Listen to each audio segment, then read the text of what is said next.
It was a quiet Tuesday evening in Johannesburg, South Africa. The sun had just dipped below the horizon, painting the sky with streaks of orange and purple. People were going about their usual routines, some heading home from work, others gathering at restaurants or parks to enjoy the cool breeze. Children played soccer on dusty fields while parents sat nearby, chatting and laughing.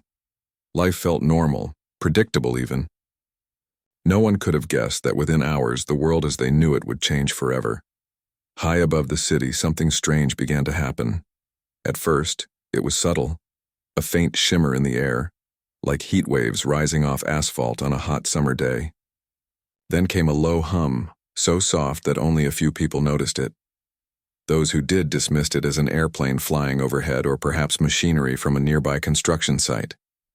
But then the shimmer grew brighter, pulsating with an otherworldly glow. Within moments, the fabric of the sky seemed to tear apart, revealing a jagged, glowing fissure that stretched across the heavens. Panic erupted almost instantly. People froze in place, staring up at the impossible sight. Some dropped to their knees, praying aloud, while others ran for cover, convinced the end of the world had arrived. Cell phones lit up everywhere as people recorded videos and snapped photos, desperate to document what they were witnessing. Social media exploded with posts tagged "Our Sky Tier" and "End of the World." News outlets scrambled to send reporters to the scene, but no one, not scientists, not governments, had any answers. From the gaping rift emerged massive shapes that defied comprehension. They were enormous, far larger than anything humans had ever built. Sleek and metallic, these structures floated silently against the darkening sky, casting eerie shadows over the city below. To those watching, they looked like something out of science fiction, a fleet of star destroyers, each one bristling with weapons and glowing with ominous energy. The sheer size of the vessels made them seem invincible, untouchable. As word spread, cities around the globe turned their eyes skyward. In New York, crowds gathered in Times Square, craning their necks to catch a glimpse of the phenomenon on live news broadcasts. In Tokyo, office workers spilled into the streets, abandoning meetings and deadlines to stare at the alien ships hovering ominously above Mount Fuji. Even remote villages in the Amazon rainforest witnessed the event, their inhabitants pointing in awe at the glowing cracks splitting open the night sky. Governments reacted quickly, though none knew exactly what to do. Military jets took off from bases worldwide, circling the alien ships in tight formations. Soldiers armed with rifles and missile launchers positioned themselves beneath the vessels, ready to defend their homelands if necessary. Scientists huddled in labs, analyzing every scrap of data they could gather. Satellites repositioned themselves to capture clearer images, and radio telescopes scanned the skies for signals or messages. Yet despite all efforts, the aliens remained silent. This silence unnerved everyone. If these beings had traveled such vast distances to reach Earth, why weren't they communicating? What did they want? Were they here to conquer, to study, or simply to destroy? Questions swirled endlessly, fueling both fear and speculation. Conspiracy theories flourished online. Some claimed the aliens were gods returning to judge humanity. Others insisted this was a government hoax designed to distract from economic collapse. A few even argued that the entire event was a mass hallucination caused by some unknown environmental factor. But as days passed, reality set in. These ships were real, and they weren't going away. Their presence loomed heavily over daily life, casting a shadow of uncertainty across the planet. Schools closed, businesses shut down, and travel ground to a halt as people stayed glued to their screens, waiting for the next development. Rumors of abductions and mysterious disappearances spread like wildfire, though none could be verified. Governments issued conflicting statements, one moment urging calm, the next warning citizens to prepare for the worst. Amidst the chaos, there were moments of unexpected beauty. Strangers banded together, sharing food and supplies with those in need. Families reunited, realizing how fragile life truly was. Artists painted murals depicting the alien ships alongside symbols of hope and resilience. And yet, beneath it all, lay a deep undercurrent of dread. Humanity had always wondered what might happen if we encountered intelligent life beyond our planet. Now, faced with the reality of such an encounter, many wished they hadn't asked. In Johannesburg, where it all began, a young woman named Zara stood on her apartment balcony, gazing up at the largest of the alien ships. She clutched her phone tightly, replaying footage of the initial tear in the sky over and over again. Like everyone else, she wanted answers, but more than that, she wanted reassurance. Was Earth doomed? Or was there still a chance for survival? Little did Zara or anyone else know that the true story was only beginning. The alien's silence wasn't born of malice or indifference. It was something far more complex, rooted in fear. For while humanity trembled beneath the looming threat of invasion, the visitors from beyond the stars were grappling with their own terror. They had come expecting to find a primitive species, easily dominated or ignored. Instead, they discovered something far more dangerous. A race capable of unimaginable creativity, courage, and destruction. And so, as the world held its breath, the stage was set for a confrontation unlike anything history had ever seen. Would humanity rise to meet this challenge, proving itself worthy of survival? Or would its divisions and flaws seal its fate? Only time would tell. Until then, the alien ships hung motionless in the sky, silent sentinels watching over a planet teetering on the brink of destiny. As the days dragged on, the world remained frozen in a state of suspended disbelief. The alien ships, gigantic, silent, and menacing, continued to hover above major cities, casting long shadows over humanity's collective anxiety. Governments convened emergency meetings, military leaders strategized behind closed doors, and scientists worked tirelessly to decipher the visitors' intentions. But despite all efforts, no one could make sense of their silence. It was as if the aliens were waiting for what no one knew. The uncertainty gnawed at people's nerves. Grocery store shelves emptied as panic buying swept through communities. Gas stations ran dry as families fled urban centers, seeking refuge in rural areas. Conspiracy theories multiplied like wildfire, with some claiming the aliens were here to harvest humans for food, while others insisted they were angels sent to cleanse the earth of sin. Amidst the chaos, however, a glimmer of hope began to emerge. If these beings hadn't attacked yet, perhaps they weren't here to destroy humanity after all. And if that was true, maybe there was still a chance to fight back, or at least show them that Earth wasn't an easy target. It started with small acts of defiance. In Johannesburg, where the first tear in the sky had appeared, a group of teenagers climbed onto rooftops and flashed mirrors at the nearest alien ship, creating blinding reflections. "Go home," they shouted, their voices echoing through empty streets. Similar scenes unfolded elsewhere. In New York City, protesters gathered in Central Park, holding signs that read, "Earth is not for sale, and leave us alone." In Tokyo, monks chanted prayers outside shrines, ringing bells and beating drums in an attempt to drive the invaders away. These gestures may have seemed futile, but they served a greater purpose. They reminded humanity that it still had a voice. Encouraged by these displays of resistance, world leaders decided to take bolder action. A global summit was called, bringing together presidents, prime ministers, generals, and scientists from nearly every nation. For once, political rivalries took a back seat to survival. The question on everyone's mind was simple. How do you intimidate beings who possess technology far beyond your own? The answer came from an unlikely source, a retired aerospace engineer named Dr. Raj Patel. Dr. Patel had spent decades designing fighter jets before retiring to a quiet life teaching engineering at a university in India. When news of the alien arrival broke, he immediately flew to Geneva to join the crisis team. At the summit, he proposed a daring plan. Instead of hiding in fear, humanity should stage a coordinated display of military might. They need to see that we're not helpless, Patel argued. Even if our weapons can't harm them, we can show them that we won't go down without a fight. His idea sparked heated debate. Some leaders worried that such a move could provoke the aliens into attacking. Others pointed out that doing nothing would leave humanity looking weak and vulnerable. Eventually, desperation won out.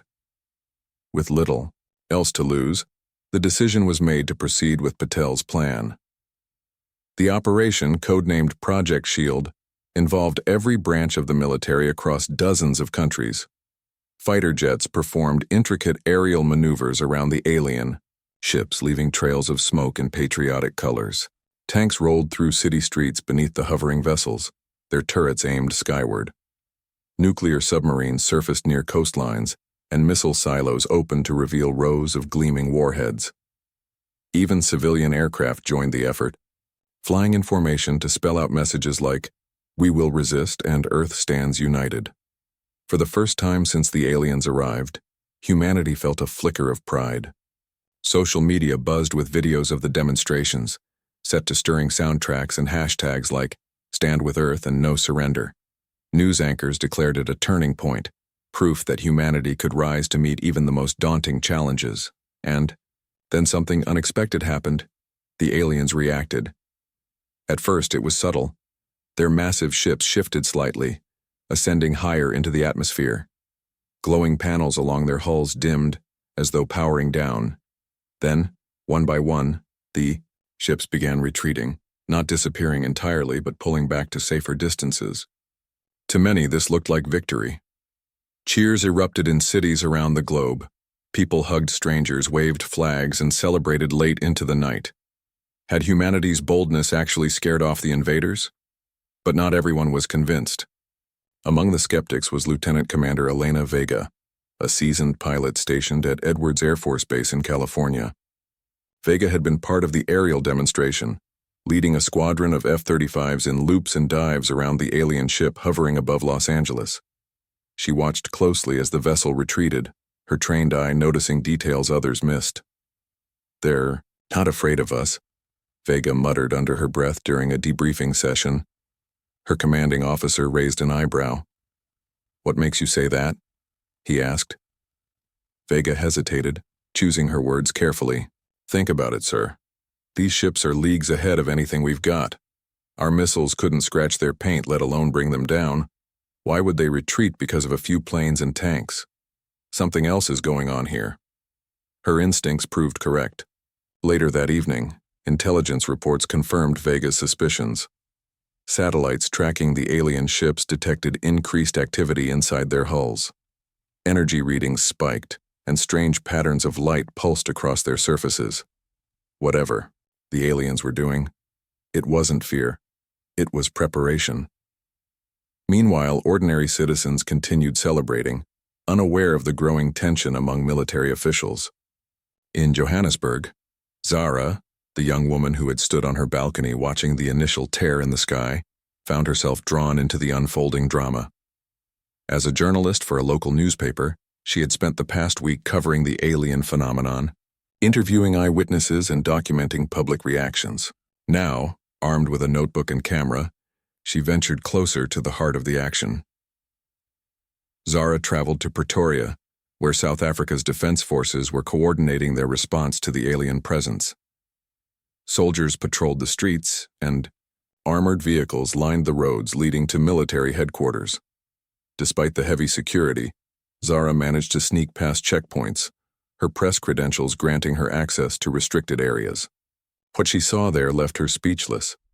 Inside a makeshift command center, officers huddled around computer screens displaying real-time data from radar systems and surveillance drones.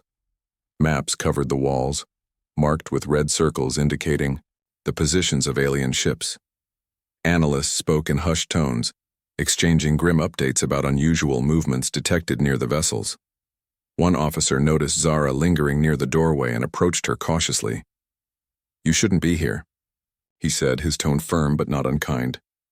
"I'm just trying to understand what's happening," Zara replied. "Is this really working? Are they scared of us?" The officer sighed, running a hand through his hair. "Honestly, I don't think so. Look at this." He gestured to a monitor showing footage of an alien ship. Tiny objects were emerging from its underside, dozens of them, spreading out like insects swarming a hive. "What are those?" Zara whispered, her stomach tightening. "We don't know yet," the officer admitted. "But whatever they are, they're heading straight for us." Zara's heart raced as she realized the truth. Humanity's bold display of strength hadn't intimidated the aliens. It had intrigued them. Far from being frightened, the visitors were studying Earth's defenses, analyzing weaknesses, and preparing for something much bigger. Back at her apartment later that night, Zara stared out at the alien ships hanging silently in the sky. For the first time since their arrival, she felt truly afraid. The world had mistaken hesitation for fear, arrogance for superiority. Now, as the pieces fell into place, one thing became clear. Humanity's greatest challenge was only beginning. Unbeknownst to anyone, the aliens had already reached a conclusion about Earth. They weren't terrified of humanity's weapons or technology. What frightened them was something deeper, more primal, something rooted in the very essence of what it meant to be human. And soon, that realization would change everything. The world held its breath as the alien ships continued their silent vigil, now positioned farther away but still ominously present. Humanity had celebrated what it believed was a victory, a successful show of strength that forced the invaders to retreat. Yet beneath the surface, unease lingered.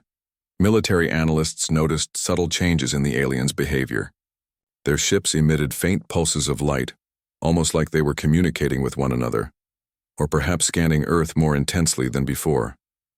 Satellites detected strange energy signatures emanating from within the vessels, patterns too complex for human technology to decode. Something was happening, and no one knew exactly what. In Johannesburg, Zara sat at her desk staring blankly at her laptop screen. She'd spent hours poring over reports, interviews, and leaked intelligence documents, trying to piece together the puzzle. As a journalist, she prided herself on uncovering truths hidden beneath layers of misinformation. But this time, even she felt overwhelmed. The aliens' motives remained shrouded in mystery, and the growing tension between governments only added to the confusion. Rumors circulated about secret negotiations, covert operations, and classified experiments, all aimed at understanding the visitors.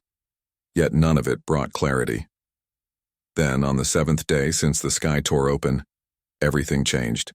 It started with a sudden surge in electromagnetic activity. Power grids flickered, cell phones buzzed uncontrollably, and electronic devices across the globe malfunctioned. For several minutes, chaos reigned as people scrambled to figure out what was happening. Then, just as abruptly as it began, the interference stopped. And that's when the message arrived. Every television, computer, and smartphone screen lit up simultaneously. Even billboards in bustling cities and radios in remote villages displayed the same image, a holographic projection of an alien figure. It stood tall, its slender frame clad in shimmering armor that reflected hues of blue and silver. Its face was smooth and featureless, save for two glowing eyes that seemed to pierce through the souls of those watching. Behind it loomed the vast expanse of space dotted with stars and swirling nebulae. For a moment there was silence. Then, the alien spoke, not in words, but through images and emotions transmitted directly into the minds of billions. People gasped, clutching their heads as vivid scenes played out in their thoughts. They saw galaxies consumed by darkness, civilizations reduced to ash, planets crumbling under the weight of unseen forces. It was a vision of destruction so profound that many wept openly, unable to bear the weight of it. When the vision subsided, the alien introduced itself. Through fragmented translations generated by advanced AI systems, humanity learned that the beings called themselves the Vrin. They were a nomadic species, survivors of countless wars and catastrophes. Their journey had taken them across the cosmos, fleeing an enemy so powerful and relentless that entire star systems fell before it. The Vrin explained that their arrival on Earth wasn't an act of aggression but a desperate warning. Their sensors had detected something unique about this planet, a rare energy signature that marked it as a potential target for their pursuers. If the Vrin could sense it, so too would their enemies. And when they arrived, Earth would face annihilation unless it prepared, but the revelation didn't end there. The Vrin admitted that their initial hesitation stemmed not from fear of humanity's weapons, but from fear of humanity itself. They had studied Earth's history, its wars, its greed, its capacity for cruelty, and found it deeply unsettling. In humanity, they saw echoes of their own ancestors, brilliant yet flawed, capable of creating wonders but also prone to self-destruction. The Vryn feared that if left unchecked, humanity might repeat the mistakes that doomed their predecessors. Yet despite these concerns, the Vryn offered help. They provided blueprints for advanced technology, weapons, shields, and propulsion, systems far beyond anything humans had ever imagined. These designs required materials and knowledge humanity didn't currently possess, but the Vryn assured them that cooperation and innovation could bridge the gap. There was one condition. However, humanity had to unite. All nations, all peoples had to work together without division or conflict.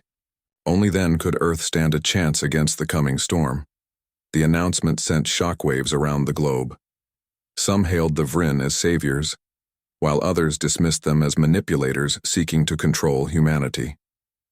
Governments debated whether to trust the aliens, and conspiracy theorists claimed the entire message was a fabrication designed to enforce global tyranny. Amidst the uproar, ordinary citizens grappled with the implications of the Vryn's words. Could humanity truly set aside its differences? Or was the task too monumental, too idealistic to achieve? Zara found herself torn. On one hand, the Vryn's warning resonated deeply.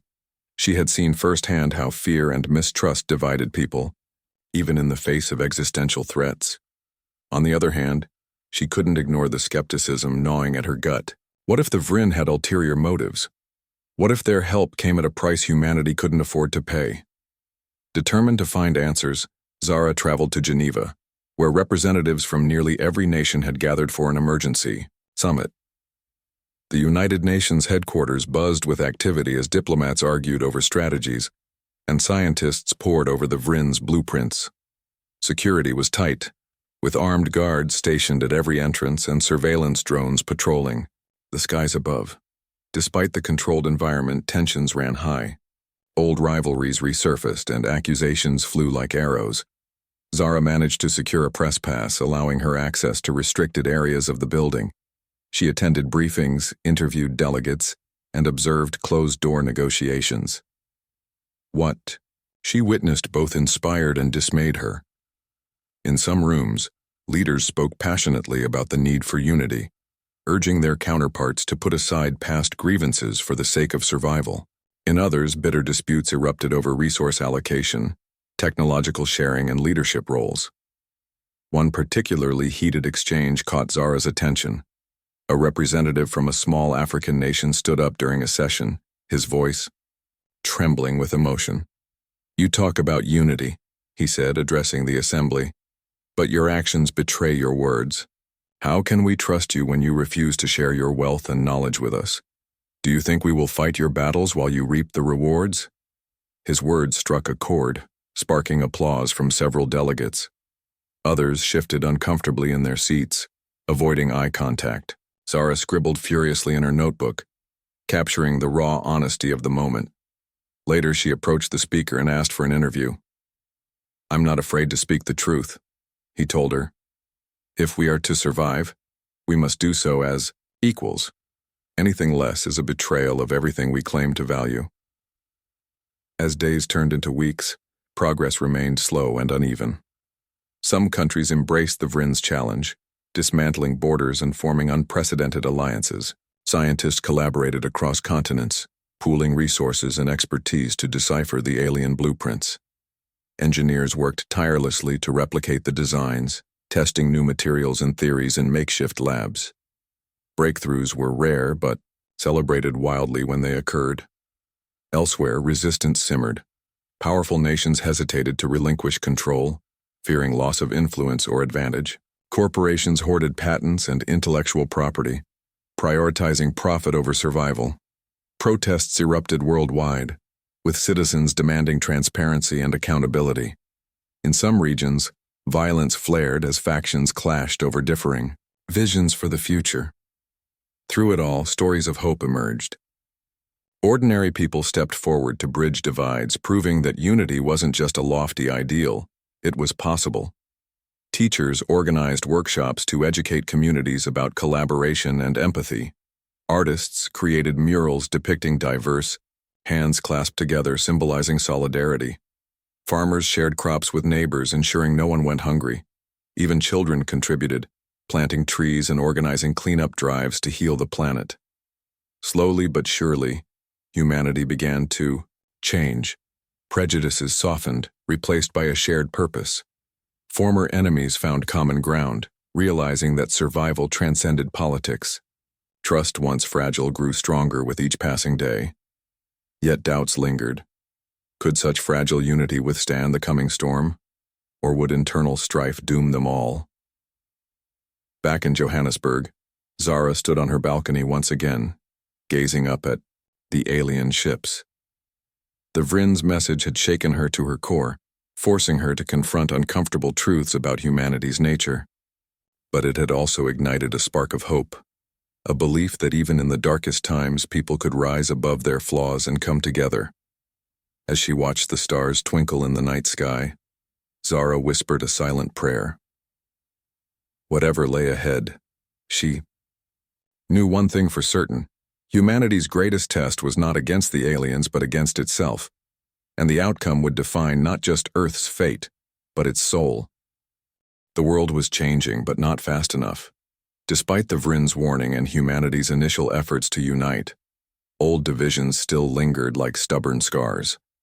The blueprints provided by the aliens were a beacon of hope, yet they also became a source of conflict.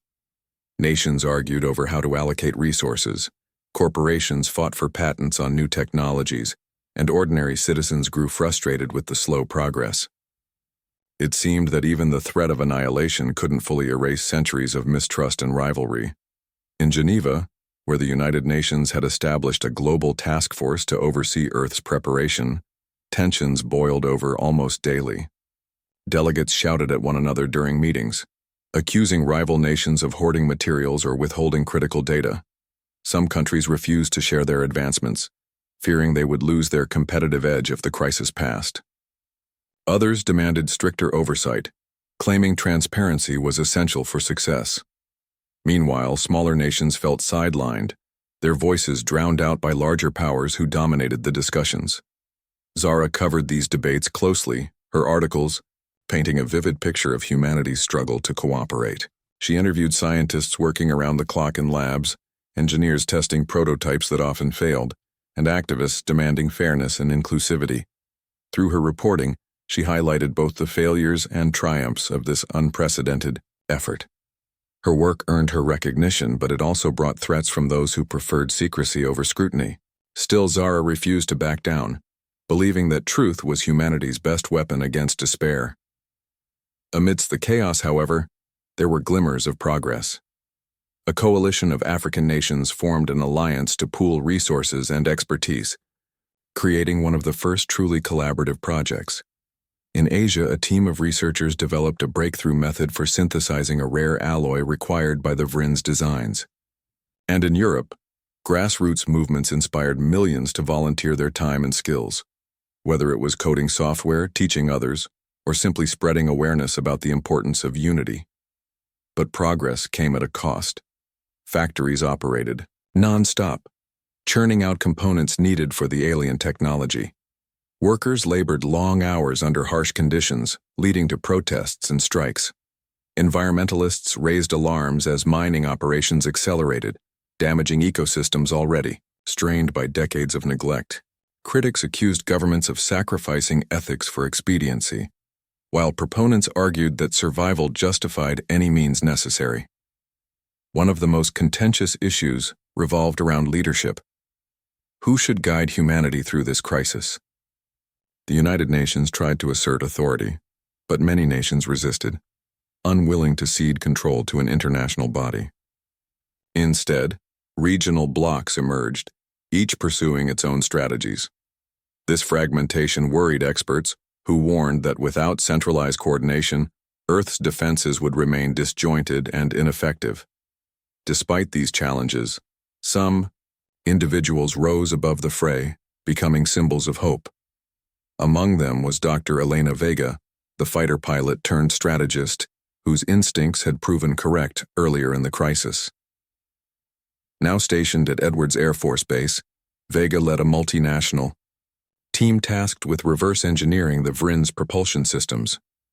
Her calm demeanor and sharp intellect earned her respect even among skeptics, and she became a unifying figure within the scientific community. Vega faced immense pressure. The alien designs were unlike anything humanity had ever encountered, requiring breakthroughs in quantum physics, artificial intelligence, and energy manipulation. Every failure felt like a step backward, every delay a potential death sentence. Yet Vega remained determined, driven by a belief that humanity's ingenuity could overcome any obstacle. "We've done impossible things before," she told her team during a particularly grueling week. "We split the atom, landed on the moon, mapped the human genome. If we can do all that, we can figure this out too." Her words inspired those around her, but they also masked her own doubts. Deep down, Vega wondered if humanity's flaws were too deeply ingrained to overcome. Could people truly set aside greed, fear, and pride when the stakes were highest? Or would their imperfections doom them in the end? While Vega focused on the technical challenges, others tackled the social ones. Activists around the world organized rallies, calling for greater inclusivity and equity in Earth's preparations. They argued that survival shouldn't be a privilege reserved for the wealthy or powerful. It had to be a shared goal. Their message resonated with millions, sparking a wave of grassroots activism that transcended borders and ideologies. In Johannesburg, Zara joined these efforts, using her platform to amplify marginalized voices. She attended protests, interviewed community leaders, and wrote impassioned editorials, urging readers to think beyond themselves. Her reporting shed light on the struggles of refugees displaced by the crisis, workers exploited by corporations, and indigenous communities fighting to protect their lands from reckless development. "You can't build a better future on the ruins of injustice," Zara wrote in one article. "If we want to survive, we must heal, not just our planet, but our relationships with one another." Her words struck a chord, galvanizing people to take action. Volunteers flocked to relief centers offering food, shelter, and medical care to those in need. Artists created murals celebrating diversity and resilience, transforming barren walls into vibrant canvases of hope. Teachers held workshops in schools, teaching children about empathy, cooperation, and the power of collective effort. Yet even as humanity worked to unite, signs of the enemy fleet's approach grew clearer. Satellites detected massive ships emerging from deep space, moving inexorably toward Earth. Their size dwarfed the Vrin's vessels, and their weapons bristled with destructive potential. Intelligence analysts estimated they would arrive within months, leaving little time to prepare. Fear gripped the planet once again. Riots broke out in major cities as people panicked, looting stores and fleeing urban centers. Governments imposed martial law in some areas, deploying troops to maintain order. Conspiracy theories resurfaced, with some blaming the Vrin for orchestrating the entire crisis. Others claimed the enemy fleet didn't exist, dismissing it as a fabrication designed to control the population. Through it all, Zara continued her work, documenting humanity's fragile march toward unity. She traveled to remote villages, interviewing farmers who shared crops with neighbors despite shortages. She visited factories where workers labored tirelessly, knowing their contributions might save lives. And she spoke with soldiers preparing for battle, asking what motivated them to fight for a world so divided. "I'm doing this for my kids," one soldier told her, his voice thick with emotion. "I don't care if we win or lose, I just want them to know we tried." His words stayed with Zara long after the interview ended. They reminded her that beneath all the anger and fear, there was still love. Love for family, for friends, for the planet itself. It was this love that kept humanity going even when everything seemed hopeless. As the days ticked away, the sense of urgency intensified.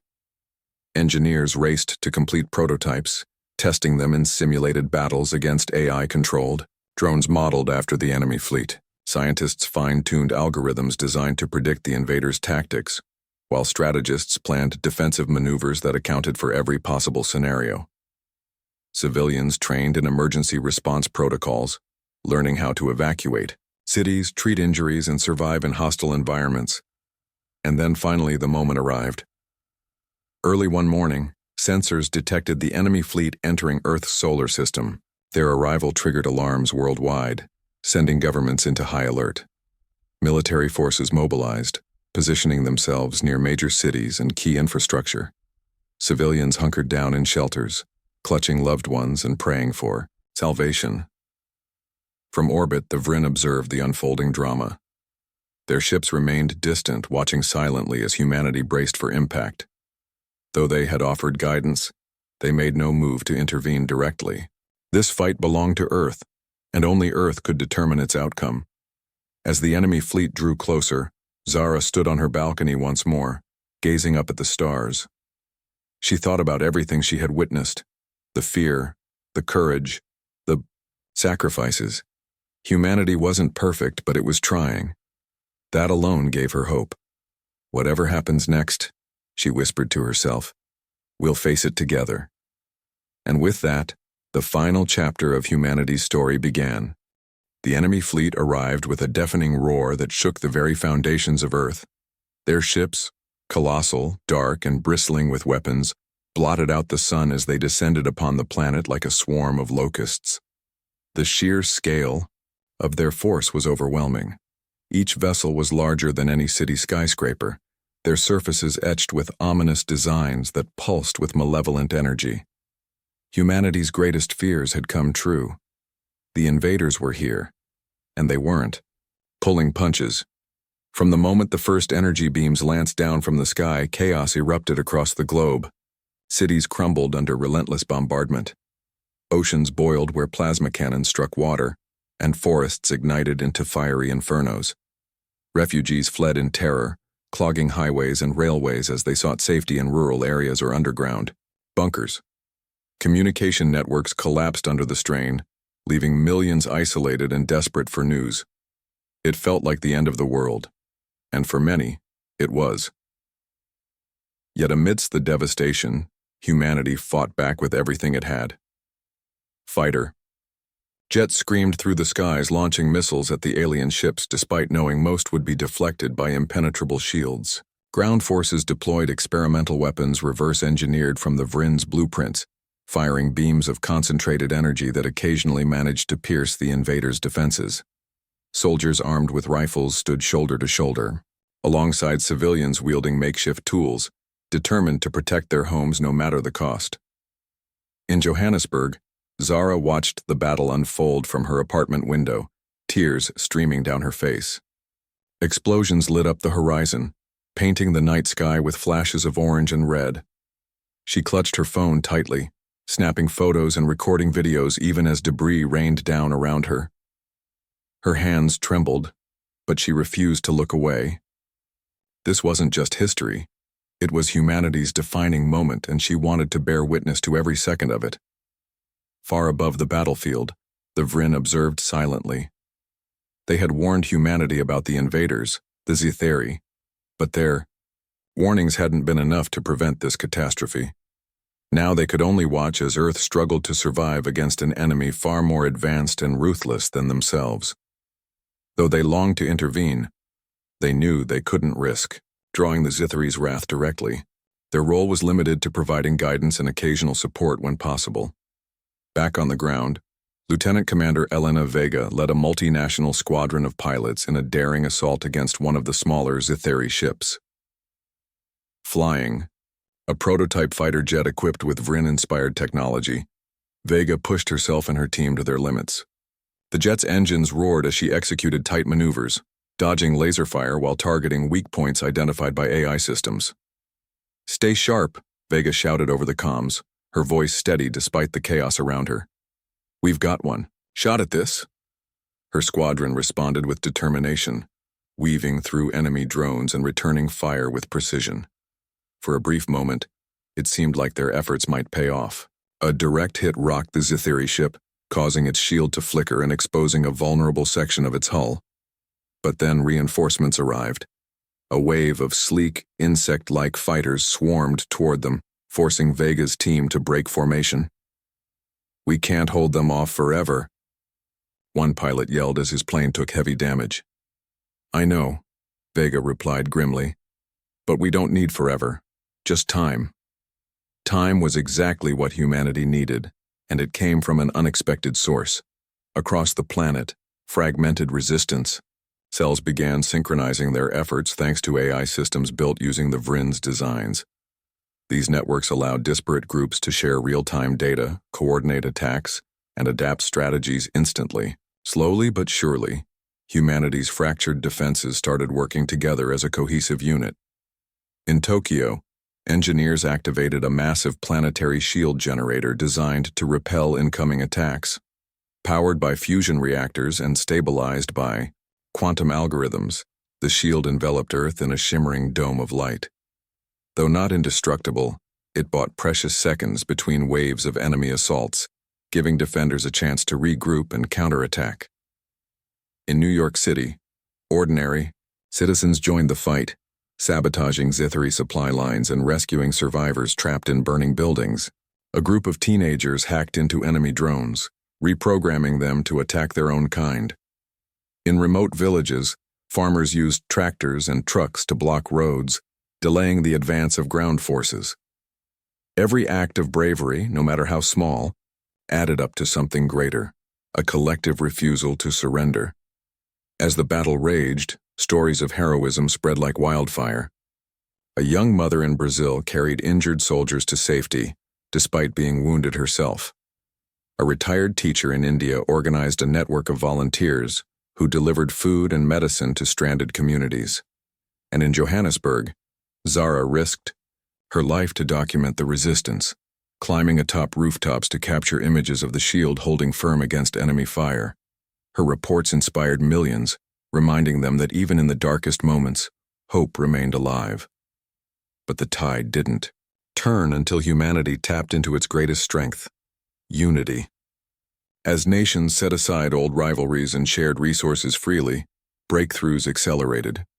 Scientists developed a new weapon capable of disrupting the Zithari's energy fields, rendering their shields temporarily useless. Engineers constructed mobile artillery platforms powered by renewable energy, allowing defenders to strike back without relying on dwindling fuel supplies. Even artists contributed, creating propaganda posters and songs that boosted morale and rallied people to action. With these advancements, humanity launched a final counterattack. Thousands of ships, both human-made and retrofitted with Vrin technology, took to the skies, converging on the Zithari fleet in a desperate bid to drive them away. Led by Vega and other courageous leaders, the combined forces executed a coordinated strategy that exploited weaknesses in the invaders' formations. The battle lasted for days, each side taking heavy losses. Cities burned, oceans churned, and countless lives were lost. Yet humanity's resilience proved unbreakable. Inspired by the sacrifices of those who came before them, people fought with a ferocity that shocked even the Zithari. Finally, after what felt like an eternity, the invaders began retreating. One by one, their ships ascended into the atmosphere, their once mighty fleet reduced to smoldering wreckage. The remaining vessels fled into deep space, pursued by Vrin star destroyers ensuring they wouldn't return. When the dust settled, Earth lay scarred but victorious. Billions mourned the dead, rebuilding shattered cities and healing wounded hearts. But there was also celebration, a recognition that humanity had risen above its flaws to achieve something extraordinary. Zara stood on her balcony once more, gazing at the stars now visible through the smoke-filled sky. Tears welled in her eyes, but this time they were tears of gratitude. Humanity had survived, not because of superior technology or strategy, but because of love, courage, and unity. Above, the Vrin lingered briefly before departing, leaving behind a parting gift. Seeds of peace planted deep within humanity's collective soul. For the first time in history, Earth stood united, not out of fear, but out of hope for a brighter future. And high above, the stars twinkled brighter than ever, watching over a species that had defied the odds and proven itself worthy of survival.